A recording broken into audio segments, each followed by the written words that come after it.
the next speaker is Ganesh. Next year you cannot become the speaker anymore. Who don't know Ganesh? You all don't know Ganesh, so a lot of you know who Ganesh is. You all know, I don't want to go explaining his background. That he says here, Ganesh is a handsome young man, still available.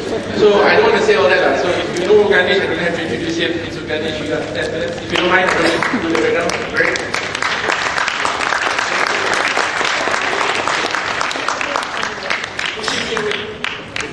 That's not an easy job to do. Anyway, good morning everybody.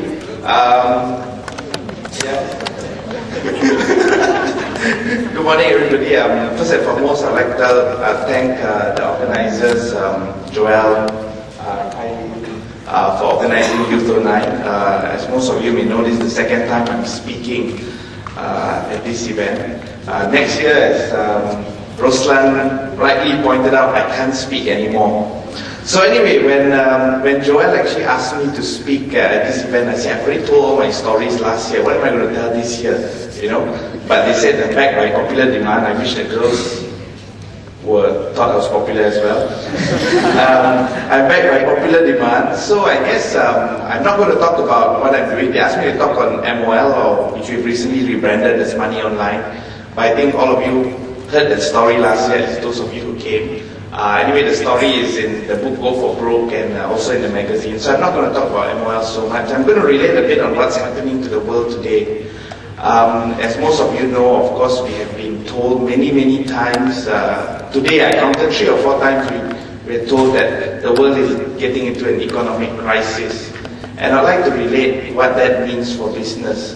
A few days ago, if you guys have been reading the newspapers, you guys would have heard that Satyam, the chairman of Satyam Ramalingam Raju, actually resigned. And because he admitted for overstating profits, and these were not small numbers, he overstated profits by over billions. I think it was 1-point-something billion US dollars, not ringgit, US dollars. And he was forced to resign because of that. The market cap of Satyam is actually one of the most established outsourcing companies in the world, with customers such as World Bank was their customers. The market cap of Satyam dropped from over 5 or 7 billion US dollars to just 500 million US dollars. You guys may think, what, 500 million US is still a big company. But if you relate to that, if you invested 70,000 ringgit in Satyam, you would be left with 5,000 ringgit. Right? So there was a huge drop, and I think the whole world was quite surprised, including me. However, when I think back, I'm actually not that surprised. You see, about a year ago, Satyam actually has this chain of cybercafes called CFI Info, where I think a few thousand cybercafes in India. So I went to talk to them last year, and if I remember correctly, they were quite egoistic. You know, they had this ego to them, and they were like, you know, we've got a few thousand outlets, etc. And they were asking for terms that were very hard to negotiate. And we say, we understand we have a few thousand outlets. We also have a few thousand outlets here.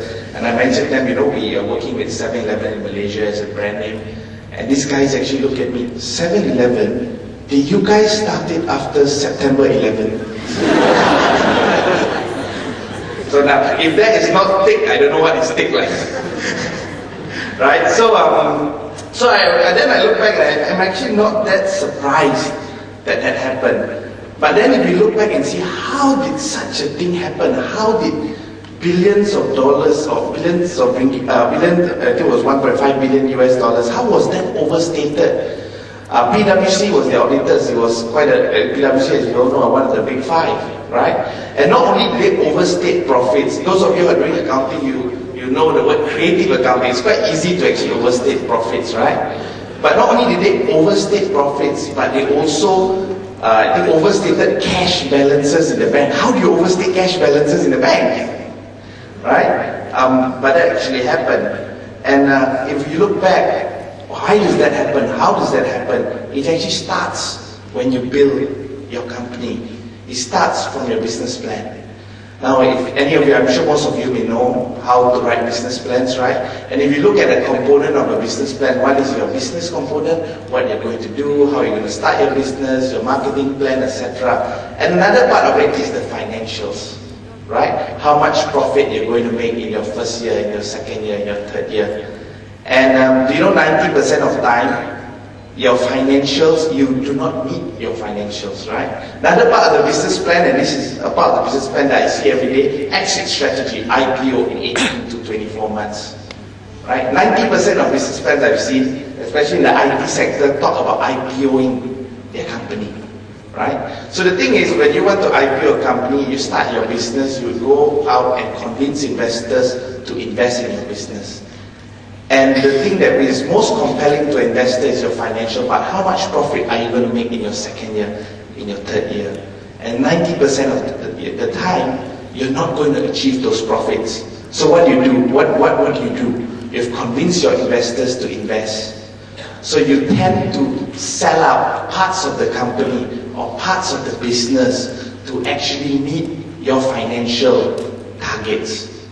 So I'd like to bring up this concept now of a company and a business. A business is what you do, the cash coming in every day. A company is what you actually show to the public.